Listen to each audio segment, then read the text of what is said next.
We're back with John Schlifsky, and also joining us, Henry Montag, principal of the TOLI Center East.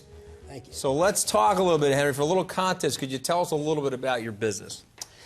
Well, let me first explain what the TOLI Center stands for. It's Trust-Owned Life Insurance. And what we do is several things. One, we provide continuing education credits for accountants and for attorneys. We also do a good deal of writing, both professional as well as consumer. We also wind up spending a good deal of time, or at least for the last 22 years, providing the institutional trustee with information regarding the life insurance that they are responsible for managing.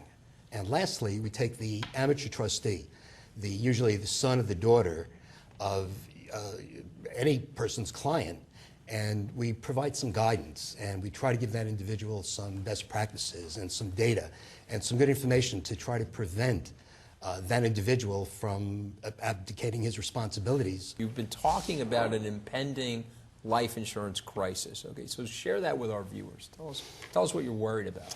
Okay. Unlike the world of whole life, I'm going to take you back to 1982, 1983. Life was very, very simple. There were two types of insurances. There was term insurance and there was whole life insurance.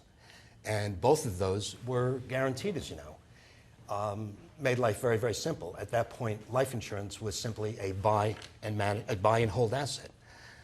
Things changed after 1983 when E.F. Hutton decided that they were going to bundle this insurance, and what happened back then is when interest rates were upwards of 14%, people set their trigger at that 14%.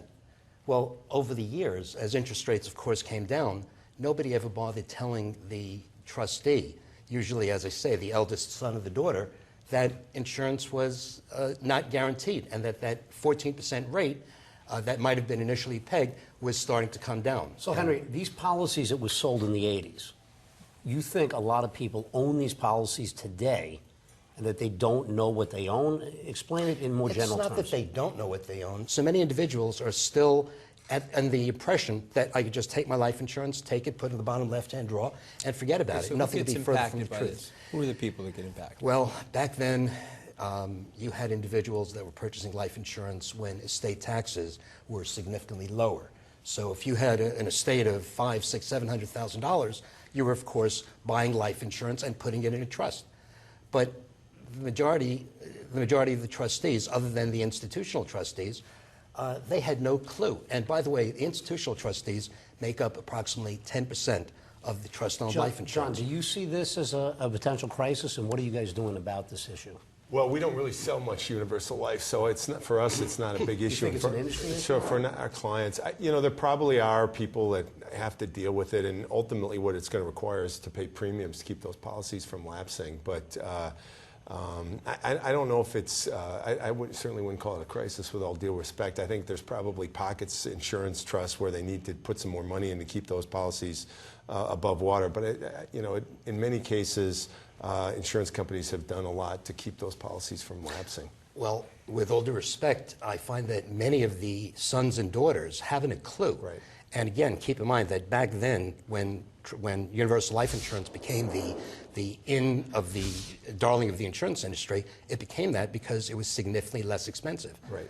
Now, Limmer tells us that 86% of the population doesn't buy life insurance simply because it's too expensive. Right. So you have an awful lot of people that just simply aren't aware.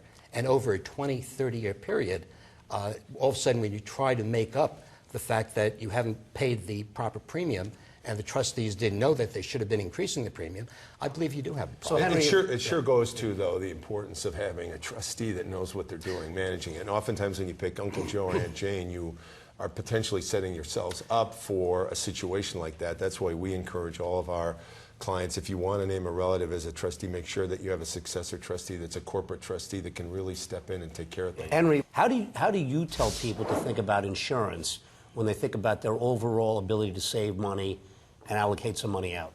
Well, again, I have a little bit of a different philosophy than you do, John. My feeling is depending on the audience, if I'm dealing with a younger individual, I'm looking at protection.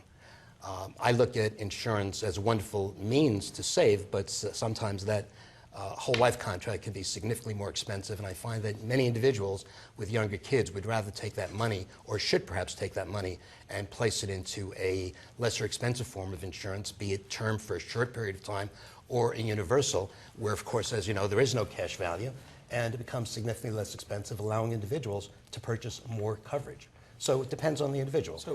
So universal life, just so we explain to the viewers, there's fixed coupon, fixed premium.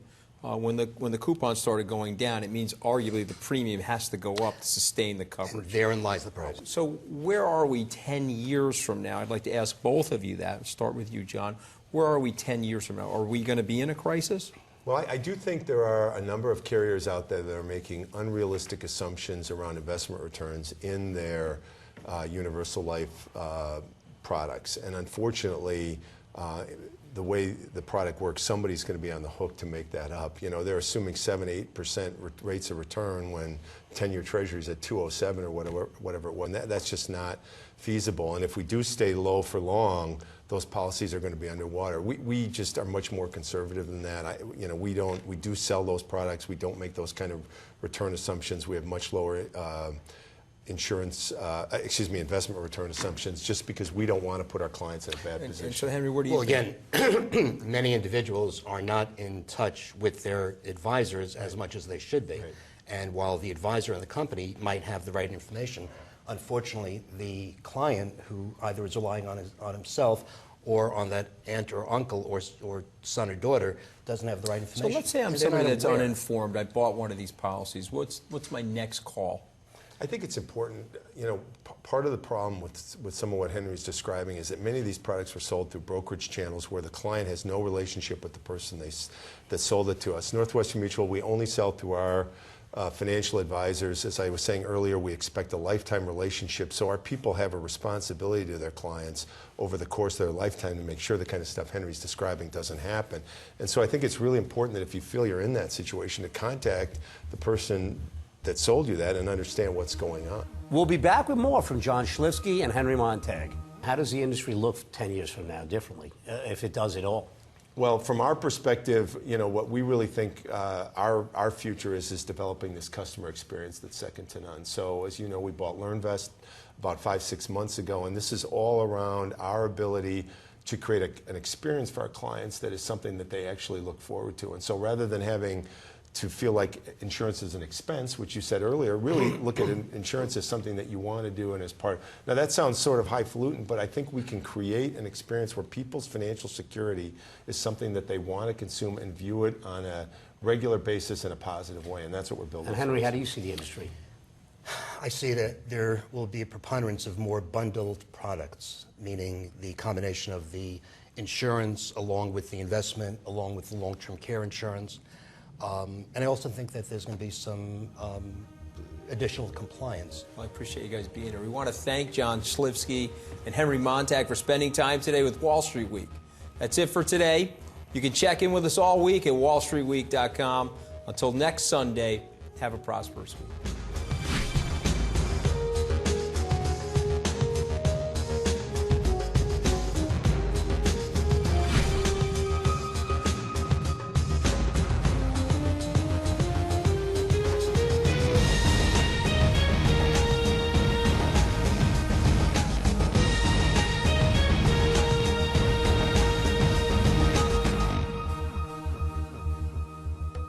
The preceding program was paid for and presented by Skybridge Media, LLC.